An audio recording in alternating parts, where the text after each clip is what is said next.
Thank you everyone for coming to tonight's webinar on why a GPR/AEGD. And tonight's panelists, we have Dr. Elizabeth Palowitz. She's with the University of Pittsburgh Medical Center and she's at the GPR. And Dr. Mark Henschel, he is the University of Pennsylvania AEGD. And then we have Dr. Michelle Pisano-Marsh. She's the Lehigh Valley Health Network GPR Director, and Dr. Mohammed Kahash, St. Luke's Hospital GPR. And these are all program directors with us tonight. So they're going to go ahead and start with talking about why enter a GPR/AEGD program.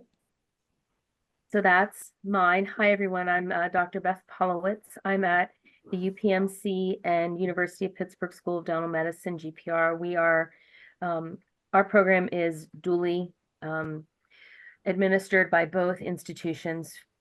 Because GPRs are hospital-based, our affiliation is with both. So I just want to touch on the purpose and core goals of what advanced education in general dentistry and GPRs are all about. I also want to first thank you guys for being here with us tonight. We've all had long days. I know you have too. So thanks for your time and your interest. So a couple of things. One of the things that I tell my residents and that I've told the folks that I'm interviewing for my program right now is that I want them to look back 30 years from now in their careers and have the same passion and excitement about dentistry in their career that I do now. And as I look back on why I feel that way, I really do credit the time that I spent in my GPR as part of that. When you're in dental school, you are very, very focused, as you rightly should be, on learning everything that you possibly can so that you can pass your exams and your boards and your practicums and getting all of your competencies done. And you've gone from 0 to 60 in quite a short period of time. The purpose and the core goals of a GPR are to give you some real world experience to, on your own, start putting those concepts into practice, an opportunity to get quicker at what you're doing, seeing more patients during a day, hopefully also see some complex and multidisciplinary cases start to finish, to have a mentor and a safety net with you, but not have someone who is constantly over your shoulder. I want my residents to start learning a lot about who they are as dentists, exploring different fields of specialty within general practice, to push themselves a little bit farther than they're comfortable, because growth occurs in that uncomfortable space, but to do so in an environment where they feel safe to do that. It has been said that your time in a GPR is worth about 3 to 5 years of time that you would spend going out directly into private practice. I don't know that there's ever been a study to show that, but I do feel that that is something that my past residents have come to us and told us that it's meant to them. A GPR specifically has hospital-based components. It can help you really manage medically complex patients in your own practice, potentially keep some things in-house that you may have otherwise needed to refer out. We know that as a nation, we are living longer, and that's a fantastic thing, but we are living longer in a little bit more of a complex way, and doing education after dental school can really hone your ability to recognize what's going on with those patients and get better at it. So I've just sort of exploded a lot of information out there. I hope that my colleagues will be able to fill in a couple of other parts along the way.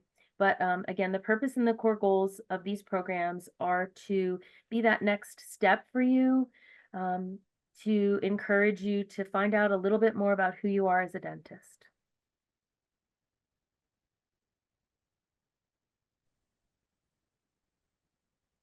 I'll hand it off to whoever has benefits and real world experience.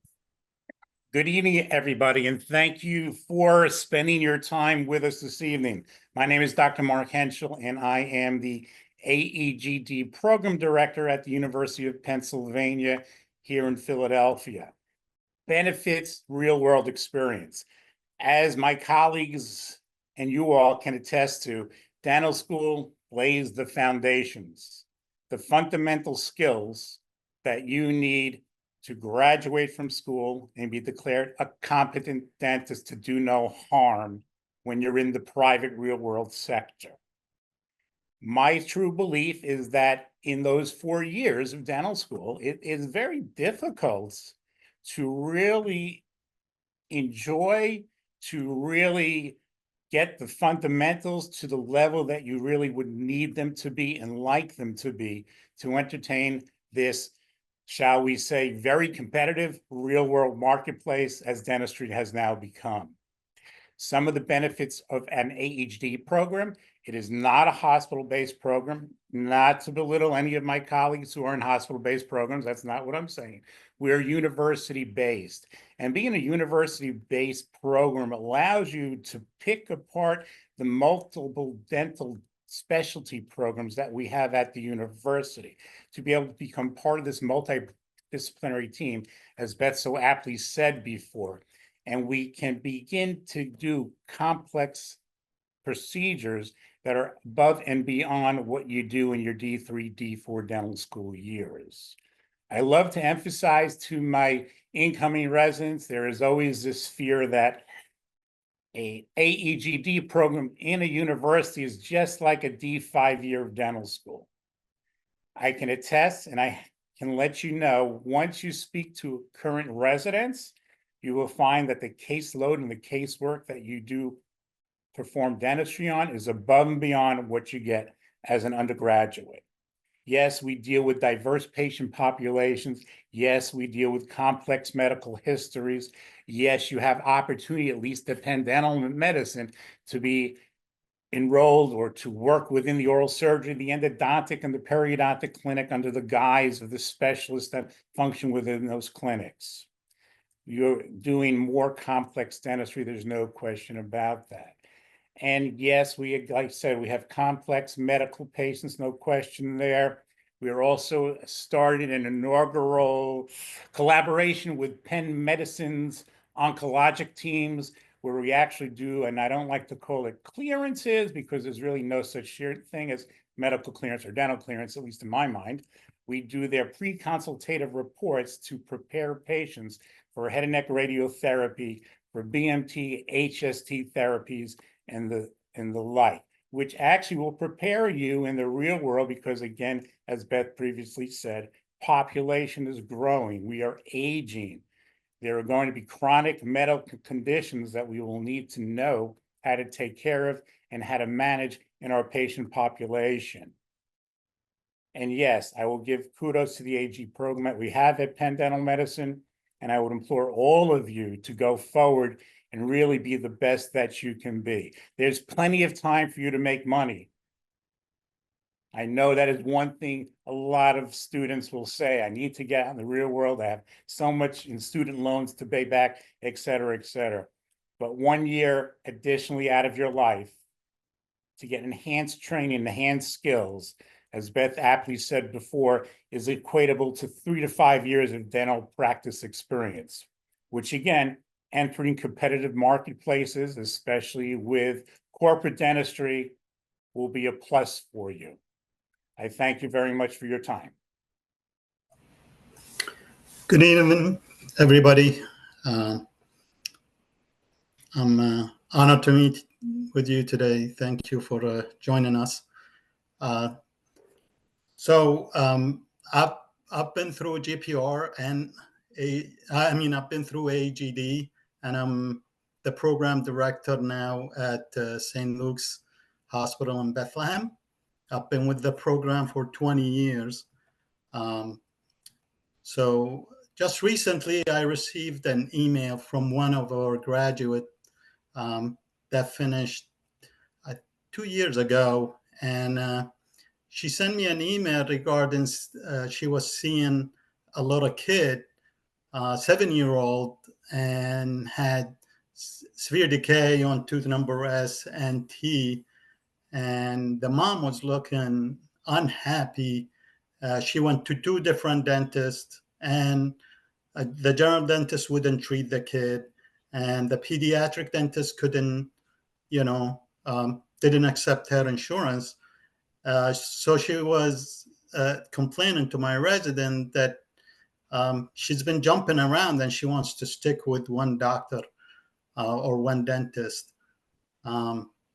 So she took on this because she learned a lot in our residency, treating kids and how to do stainless steel crowns, pulpotomies. And so she took on the kids because no other newly graduate in that practice they were intimidated by the mother.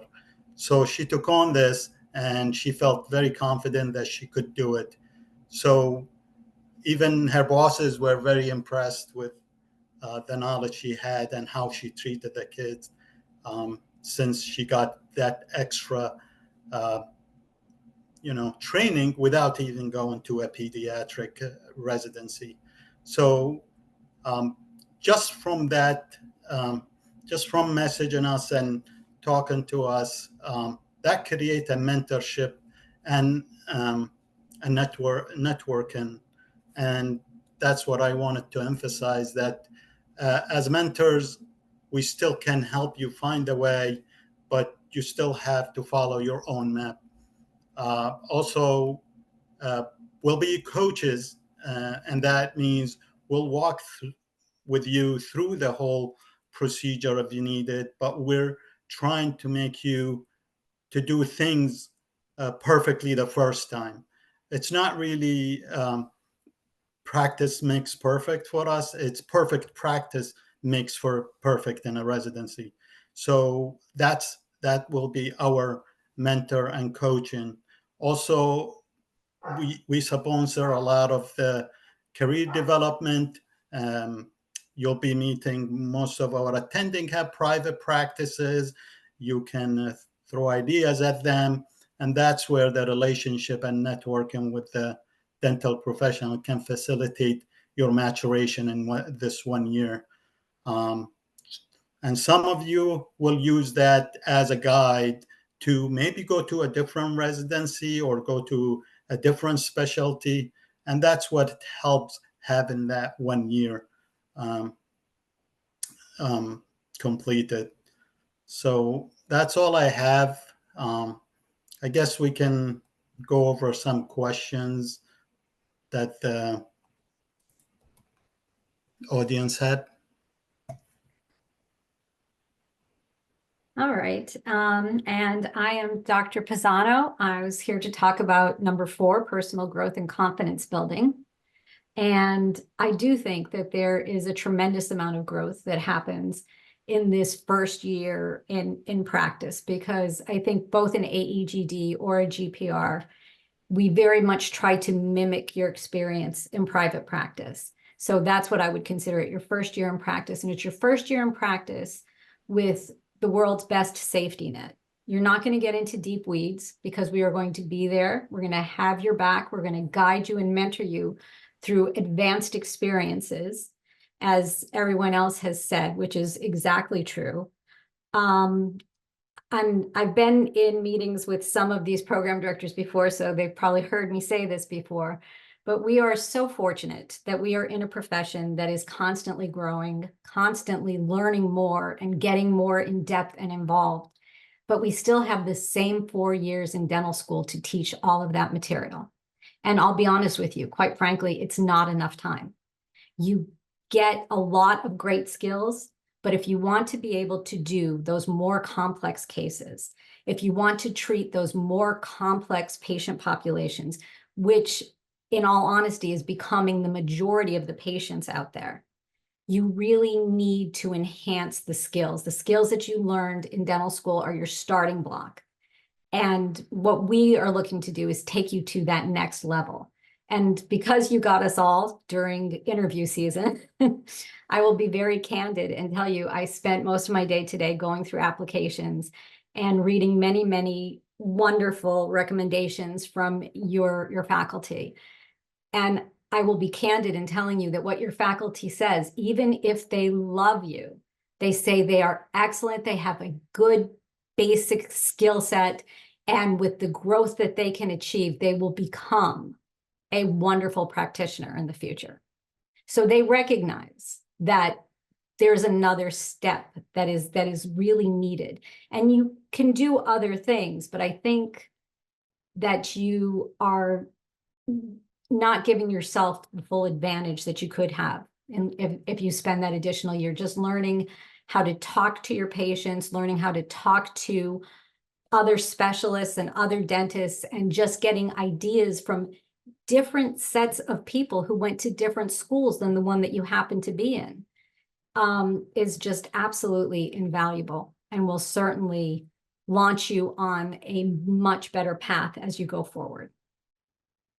And just to share a story similar to Dr. Kahash's, because what we're seeing with this aging population that is healthy and active and out there in the world, and all of these wonderful new drugs that we're developing to allow that to occur, we have all of these next generation of anticoagulants that a great number of people are on. So we're seeing people come in who've had extractions either with their general dentist or with an oral surgeon, and it's 3 days post-op and they got put back on their Eliquis, and now they're showing up because they're bleeding and they're in our emergency departments, and we are being called in to take a look at that and see what to do.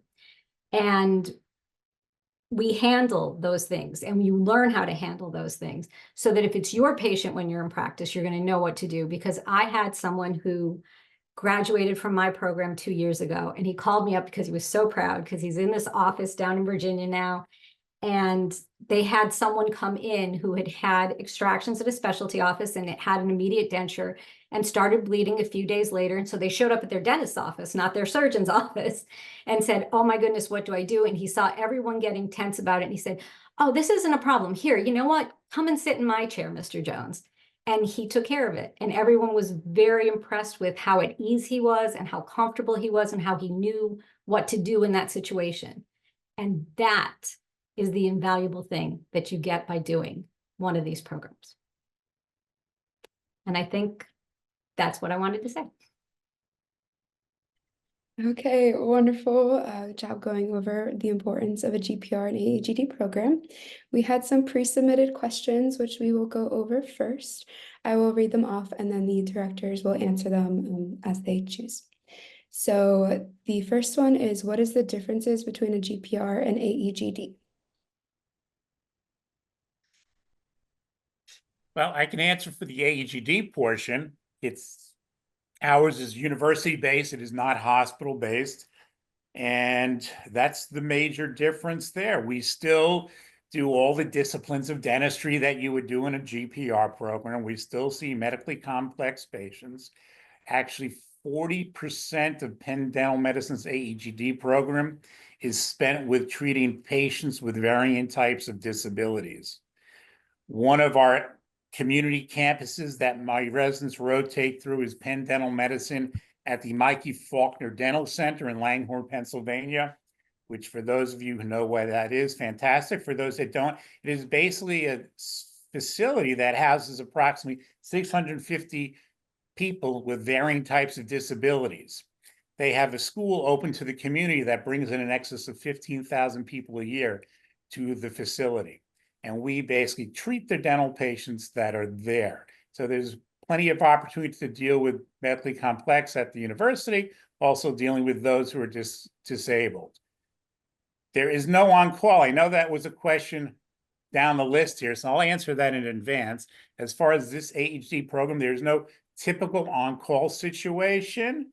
Your responsibility is to your patients, where you must respond to them within 2 hours of them texting you or calling you or emailing you, and you must see them within the 24 hours or the next business day.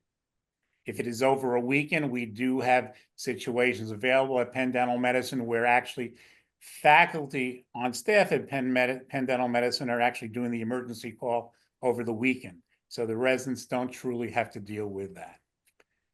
And as far as the GPR is concerned, I leave that to our GPR directors.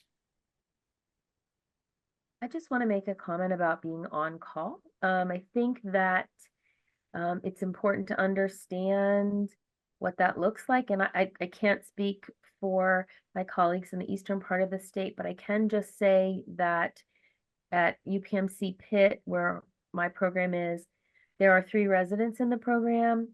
And so call is split among the 3 of them. We also have oral maxillofacial surgery residents. So there are different levels of call. So the 3 hospitals that we cover, Shadyside, Presby, and Mercy, it's for odontogenic call, and it's for any hospital consults that would come in during the day that you're on call. That would be for things like consults for clearances for heart valves or heart transplants, or identifying a potential source of odontogenic infection contributing to sepsis or something else like that. Our call is not what an oral maxillofacial surgery trauma call is. We are a level 1 trauma center, so we have that covered. For the most part, the call that our residents cover are similar to the things that would happen to you in private practice when you have a patient of record that it is in need of emergency care. Incision and drainage, placement of a drain, stabilization from an alveolar tooth stabilization injury, that type of thing.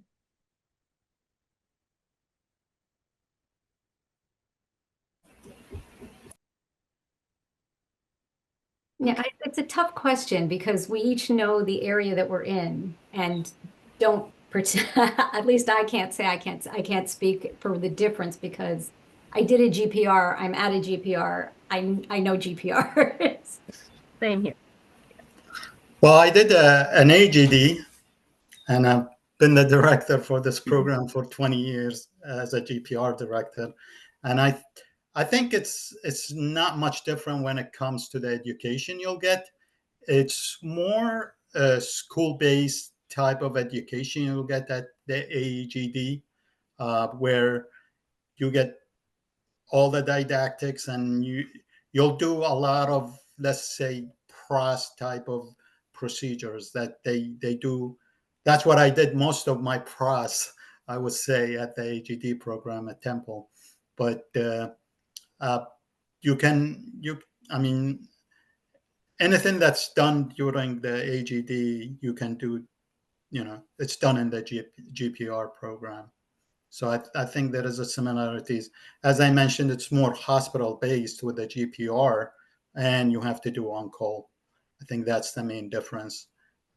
Mainly the GPR, you'll do basically 3 type of hospital rotations. You'll do anesthesia rotation, you'll do emergency medicine rotation, and you'll do your family medicine rotation. And these are core requirements for a GPR program. I'm not sure. I don't think we did that in the AEGD. We did have to rotate, I remember, with in the OR with some oral surgeons that they were there. I don't know if Dr. Henschel want to add to that. We don't have to rotate through the hospitals, but we get our OR training actually at Penn Dental Medicine. Every third Thursday of the month, we bring our patients that have disabilities to Penn Dental Medicine. And under general anesthesia, my residents do the dentistry that is necessary on these patients. The other difference would be is the pay, right? I don't know how they rate that, but I know that GPR, since they're, I think they're mainly HRSA supported, right? Well, our AED program is GME funded. Okay. So the residents are stipended. They get a stipend, which is GME funded from the University Hospital of Pennsylvania. And they also get a smaller transportation allowance when they have to transport themselves to our Woods facility in Langhorne, Pennsylvania.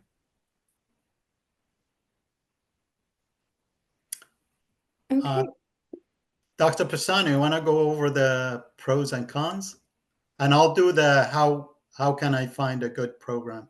Oh, okay. What are the pros and cons of doing a GPR? All right, sure. I think the pros with doing any program are exactly what we talked about when we first began talking to you about what you will find out and what you can expect from a program. You can expect a great deal of mentorship. You can expect experiences that go beyond your pre-doctoral education. That's actually part of our accreditation requirement, that we give you that depth of experience that goes beyond the complexity of the cases that you do as a pre-doc. I think that the cons, that's a tough one. See, Dr. Kosh, you gave me a hard one. I'm not sure there are cons. I'm very pro education, so I've never in my life found a con to being more educated in any particular field. So that one I have to let that one go unless someone else has something they can provide. All right, then, Dr. Kosh, to you. How do you find a good program? Well, I think to find a good program, you have to ask certain questions about the program. You need to learn about your dental directors. You need to know if they have teaching experience. Are they paid on production or strictly hired to teach? Will there be time to set aside to discuss cases? You can also discuss if there is routine performance evaluations. A lot of programs do have evaluations. You need to ask how they are evaluating you so you get good feedback from them. Also, the assistants, we believe it's time for you to get an assistant, work with an assistant. Also, are the staff well trained? These are good questions to ask. Now, also find out the long-term vision for the clinic, for example. What is their focus, and what other programs are there that they have added to their existing programs, whether they're incorporated with FQHC, whether it's in the university, whether there is other community services that you could provide. I really think the goal of the residencies is also to take care of the underserved. That's why the residencies are there, really, is to have a safety net for the underserved population that cannot afford the private sector. Also see how all the cases are being distributed among the residents. You can ask how much they did or how they did them, and what type of treatment plans that are there. I think all these questions, you'll know whether you fit that program. So that's all I can say about that question. If anybody has anything to add to how to find a good GPR. I think all three of the last questions, how to find a good GPR, what are their criteria, and should you contact current residents? I think those are all one question, really, just worded in different ways. I would also say that I don't know the D year of the folks that are on the call, but before you apply to programs, if you're unfamiliar with the area that you're looking at, just as you do for pre-doc dentistry, you can ask to visit programs. You can reach out to program directors and ask if you can come and visit and see the clinic. And I mean, I've had students that are D2s and D3s reach out to me. I'm sorry, that's my phone. Hold on one second. Reach out to me over the summer and say, hey, I'm going to be in your area. Would you mind?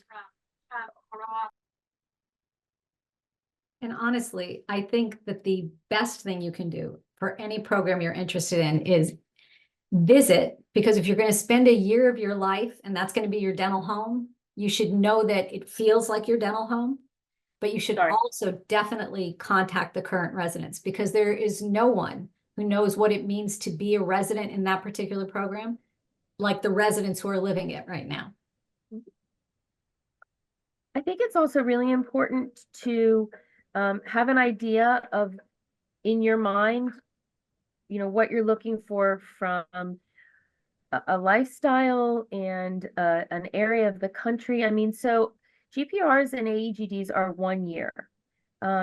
If you are interested in spending a year in a different part of the country or in a different place, and continuing your education and expanding your horizons, it's a really great opportunity to do that. I happen to think Pittsburgh is awesome, no doubt, for all of you watching. But that doesn't mean that Cleveland or Kentucky or Colorado or Montana or a lot of other places wouldn't be a great place to spend a year. I agree with Dr. Pisano. I am a big, big, big fan of education. I think that is going back to what are the pros of doing a GPR. I heard Dr. Henschel say this.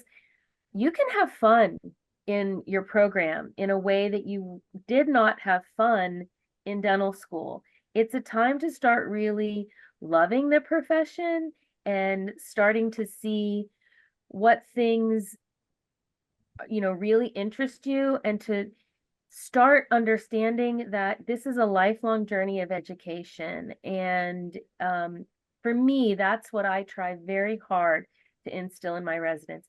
Your job is so unique. You get to touch people and heal people and build relationships with people, but you should also every day be able to get joy out of what you're doing. And this is a really good opportunity to start to learn how to have fun at your career. Nicely said. Very nice. Yes. And as we're all of us are in the application review process at this time, interviewing potential candidates for our programs.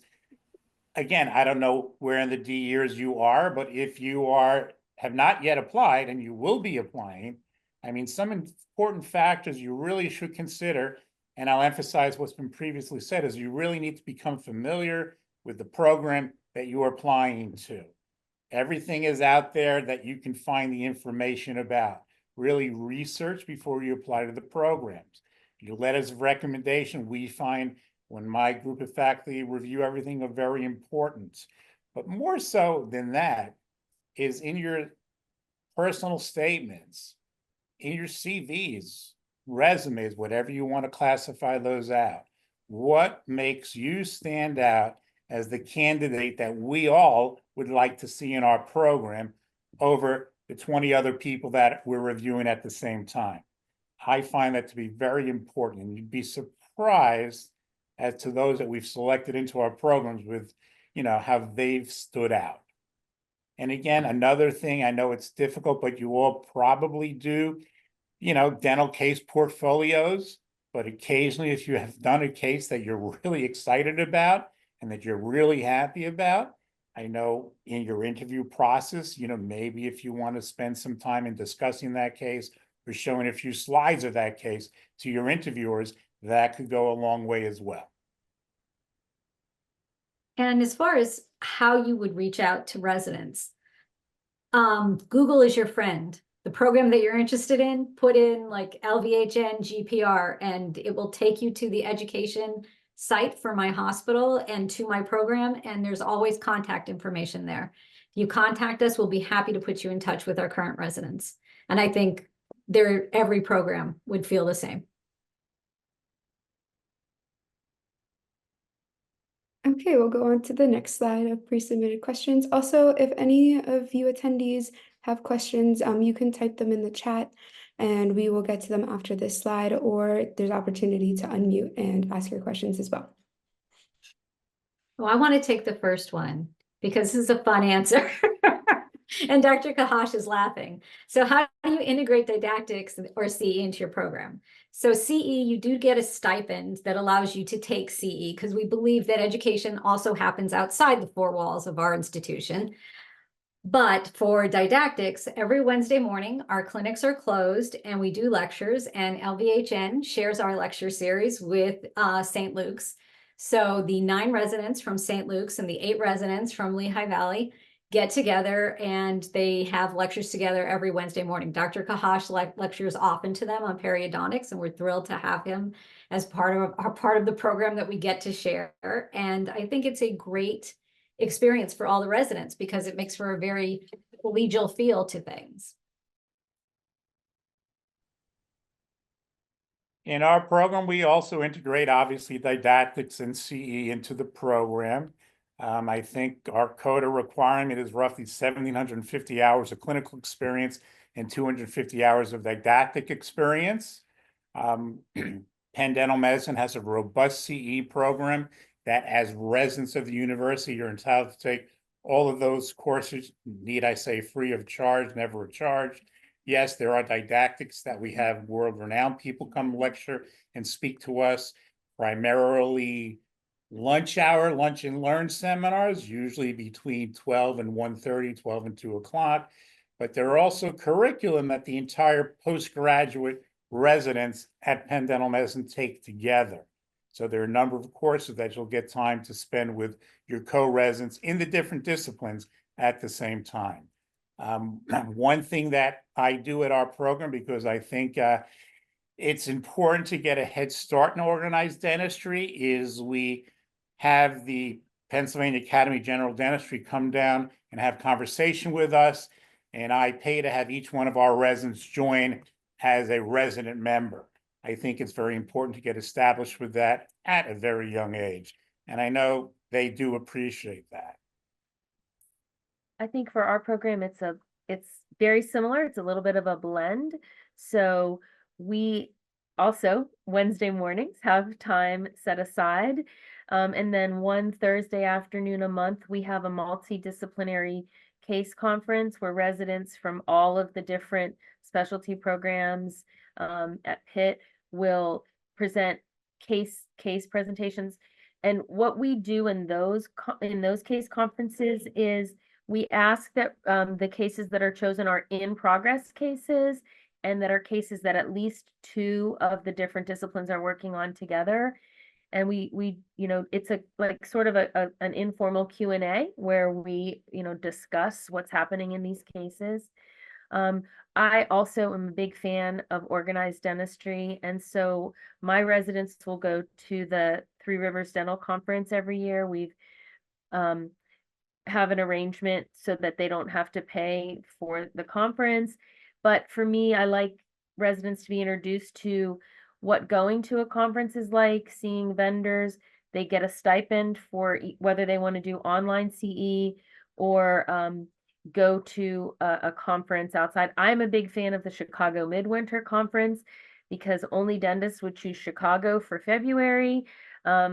But it's very inexpensive. So, and the Chicago Dental Association makes it very affordable. There's a tremendous amount of free CE that's available at that conference. And so I think, as all of my colleagues here have stated, when you come into one of our programs, we are really training you for lifelong learning. And I think that we have to stress that. And I think that friends of mine who did not do a GPR and got right into the, day to day, sort of missed out on how important it is to invest in yourself and your future and become lifelong learners. And I think that that's truly one of the biggest benefits of doing a GPR before entering private practice. It's that habit of understanding lifelong learning is so critical.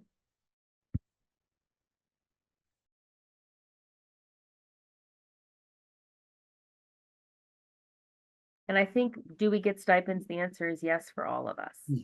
Yeah. And I think if you look again to the websites, most of us have that information published. Now, the question about how competitive is the program.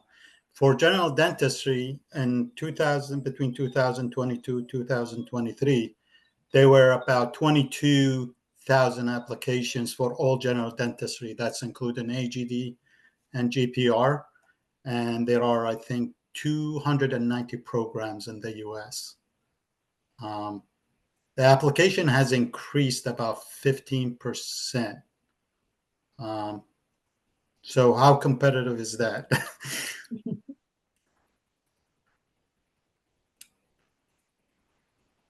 And for licensure in the state of New York, it's required to complete one And of the Delaware, I two think, right? programs. It's not for the state of Pennsylvania, although I'm going to step on my soapbox for a second. I think it should be. I'm going to step off my soapbox now. But for the state of New York, it is a requirement. Delaware is a requirement too, right?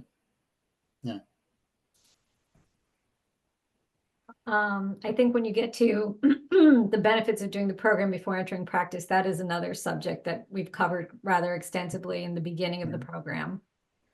As to what is the general breakdown of procedures done at a GPR?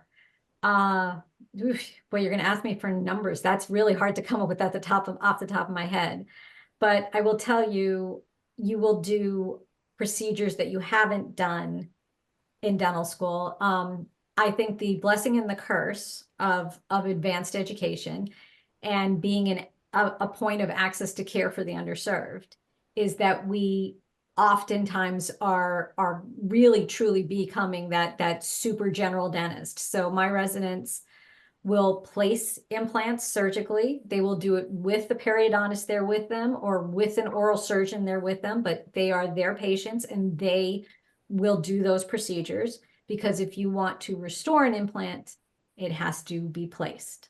So like you will do the whole gamut of things. You will do a lot of dentures because of the patient population that we serve, many removable appliances, lots of crowns. You'll do, I mean, I had a resident last year do 12 crowns in their first month, which I think is probably beyond the requirement that you did in your 4 years of predoctoral education. You'll do lots of endos. I think if anything, the thing that when I talk with other program directors, or even actually I've been in some AEGD meetings recently with some of the deans of the dental schools, it's something that the schools are struggling with, is bridge work, because we're not seeing, even in private practice, as many bridges being done because people are having implant dentistry and they're just replacing the tooth that's missing rather than compromising adjacent teeth to make a bridge. So you may not do a great deal of bridge work. We do some bridges and we do some implant retained bridges. But as far as numbers, when you apply to our program, we give you, we call them our statistics page. So I give you the statistics for the residents who completed the program the year before. So you will see all those numbers. We're very open with all of that. We want to be transparent because the best matches happen when we're the right program for you and you're the right resident for us. So we don't want to hide any of those facts. It's just that off the top of my head, I can't give you numbers.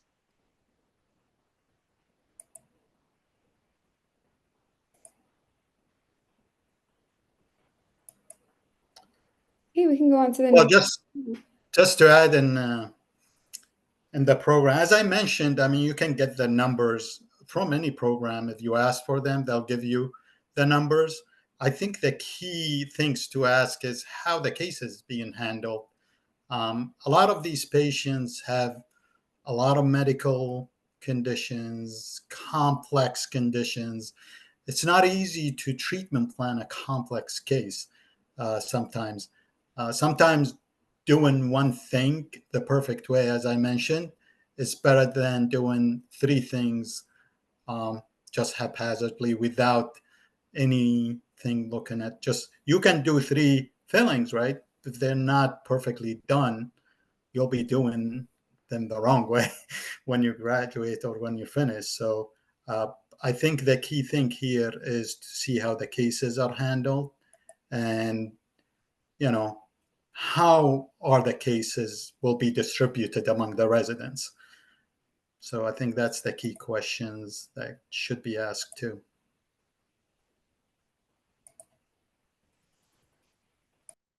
Okay, we can go on to the next one, who GPRs are recommended for and what the application cycle looks like. I think we would say GPR programs are recommended for everybody. I think we would all agree on that.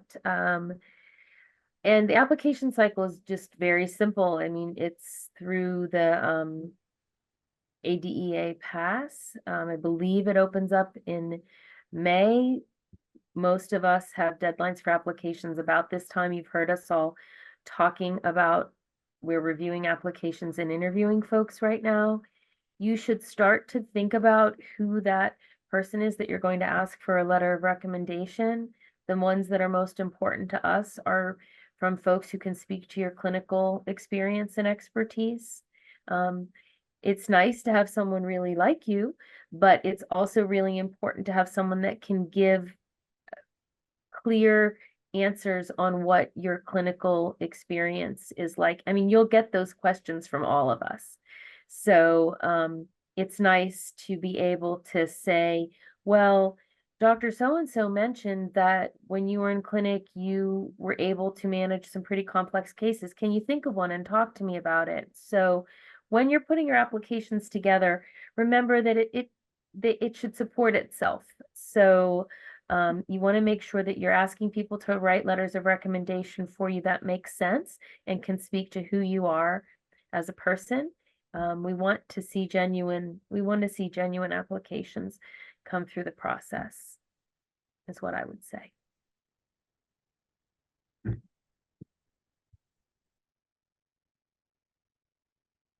Does anyone have anything else to add?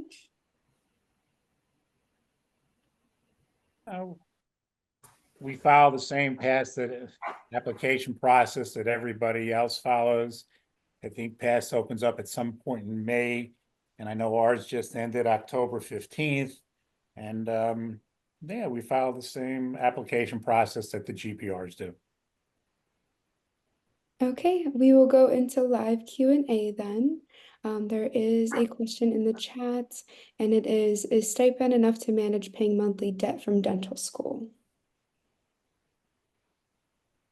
Depends on what your debt is. It depends on what your debt is, that's right. Yeah. Yeah, and I do believe, and this can be checked on, I do believe that you can defer payments during your post-grad time. So you know, the financial planner in me would say you should probably start paying on the interest. I don't think you're required to. The stipend is enough to live on in the city that you are planning to do your program in. Now, if you're coming to Pittsburgh, our stipend can get you a nice apartment close to the school so that when you're on call, it doesn't take you long to get there. But you're probably not going to be able to buy a single family home on the stipend. But you'll also have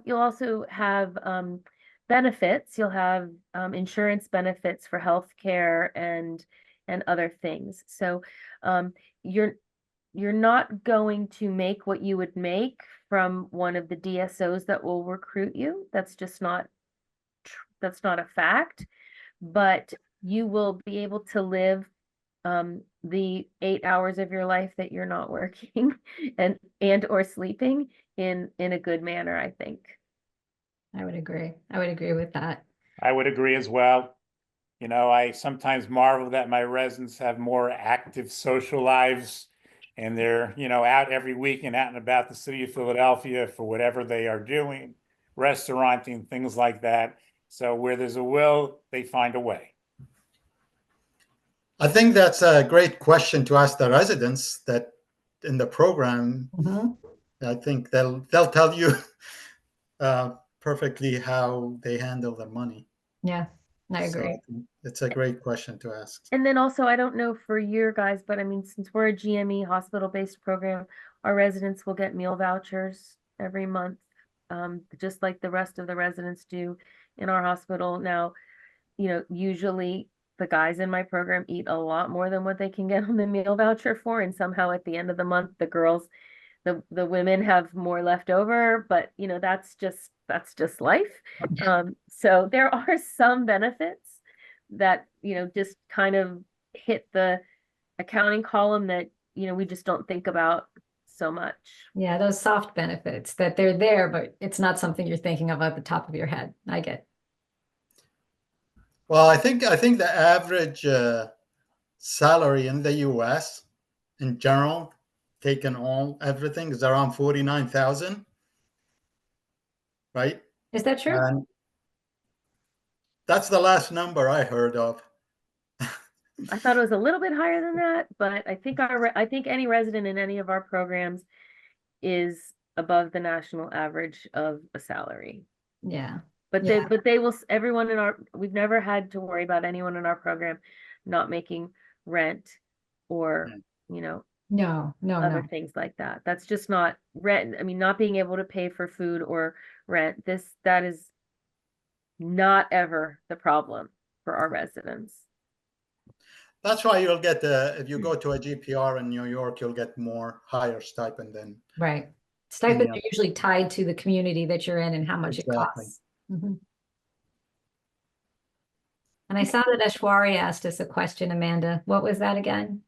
She said, since GPR is hospital-based, how closely does it reflect working in a private practice? That's right. That's right. So, and this is why we say it's so good to go out and see the program, because we talk about hospital and you picture what you've probably seen previously of a hospital. But I think if you come out and you see our clinics, you'll find that our clinics look very much like private practices. And when you're there, we're most of us doing a comprehensive care model, which is basically how we all practice. You treat the people who come in and you take care of all of their problems, whether that involves getting them to specialists or taking care of it yourself. So if you go in and you see the programs, very much comprehensive care, private practice feel.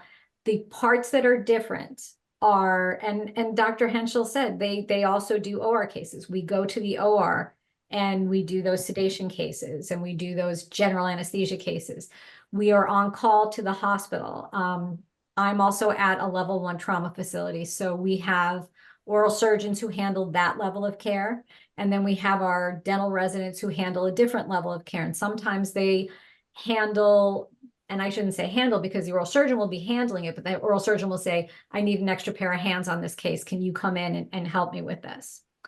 So you get those experiences besides. And we are very cognizant and aware of how busy our on-call is currently at my hospital. For those of you on the East Coast, you may have heard that Lehigh Valley has merged with Jefferson Health, which has really made us a very large network. It's been a fun experience so far. We've met with a lot of the other programs that come under the Jefferson Health banner, and I think that we're going to have great opportunities to share.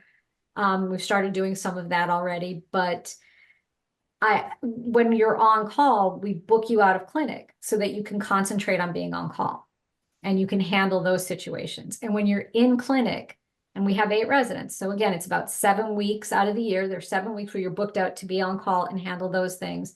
But the other, what does that leave us with? 45 weeks during the year, you are in clinic and you are functioning as a private practice dentist. I just want to correct myself. It's 59,000, not 40. See, we're doing better than you said. We're still better. I think it's around 60. Yeah, we're still better. We're still better. Yeah, that's around where we are. We're like 69, 70. Yeah, we're Yeah. the same. Okay, does anybody have any other questions? You can either put them in the chat or unmute and ask them. Hi, my name's Sarah. I'm a D4 at Penn currently, and I was just wondering about outreach and if you guys, what type of like outreach opportunities you have in the community, whether it be mobile vans. I know some of the programs have, and what that looks like for your residents. So we just brought online our new mobile unit, and we are looking into having the residents on that potentially for, we're going to call it a rotation for lack of a better word, but the mobile unit goes out 2 to 3 days a week. And, you know, that might be your week to go out with it. So you'll do 3 days on the week that you're attached to the van. We do outreach as far as during Oral Cancer Awareness Month in April, we do 3 different outreach events where we do free cancer screening events. To be honest, as everyone stated, we are access to care for the underserved and for people who otherwise would not have care. So a lot of what we do even in our clinics, is outreach. At least that's the way I look at it, because it's helping people who otherwise would not have care. We have a very active head and neck cancer program at my hospital currently. We have an amazing ENT surgeon who has just done wonderful things with that patient population. So we get to interact with those cases. That's outreach, because they're usually not cases that we're charging for. We have veterans medicine program where we help with veterans. We have a street medicine program where we help with those patients. Outreach, I think is really ingrained. It's part of the DNA of our programs. I would agree with Dr. Thank you. Pisano. I would agree with Dr. Pisano, you know, as part of the UPMC and University of Pittsburgh through either the medical school or the dental school, we do a lot of piggybacking on programs that already exist in other ways. But for the most part, it's the patient population that we serve. We also work with our Center for Patients with Special Needs. We support that. We support the Mission of Mercy. We do, you know, we try to look at any of the free care clinics that are supported within our community and encourage our residents to participate. We'll block them out of clinic if they would like to. We don't force that, but we strongly encourage it and give room for that. I think that you would not have any lack of opportunity for outreach in any of our programs. Yeah, hi, Sarah. At St. Luke's, we have 4 dental vans. They cover every school district in the Lehigh Valley. We also have a clinic in the suburbs in Tamaqua, and that also mainly for the underserved in that area. Actually, our resident gets a lot of referrals from these dental vans, especially for root canals, and because they can't do them on the van. Our resident will go on the van, but it's an elective community service they can do if they're interested. Because a lot of them that we get, they want to work in the clinic, do a lot of, you know, the stuff that we provide them, crowns and root canals and bridges, help that way, you know, or they do screening sometimes for the schools. I think it's a requirement for some schools, and they will go to the school and screen the kids. So. Awesome. Thank you guys so much for answering. No problem. Are there any other questions?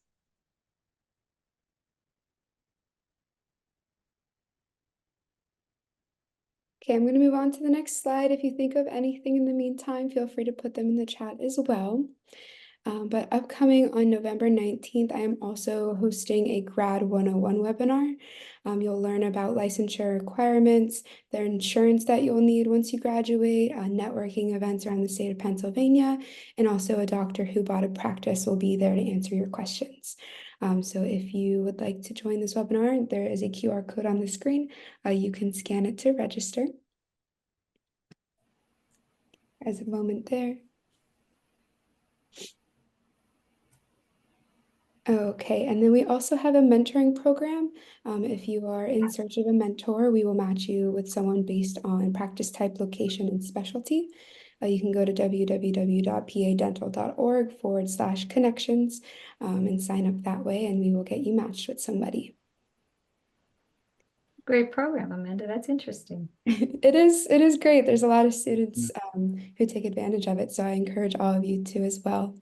And if there are no other questions, I want to say a special thank you to our directors for being here tonight. Well, it looks like there might be something in the chat.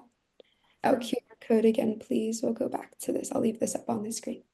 But yes, thank you to all of our directors for being here tonight and putting on a wonderful presentation. I hope everybody found some clarity about joining a GPR or AED program. And thank you all for joining the webinar tonight. And I hope to see you at the next one as well. Thank you for the opportunity. Thank you very much. Thank you, Good luck, everybody. everybody. Pleasure. Nice to see you Bye, guys. Thank you. Thanks. Have a good night, everyone. Good night.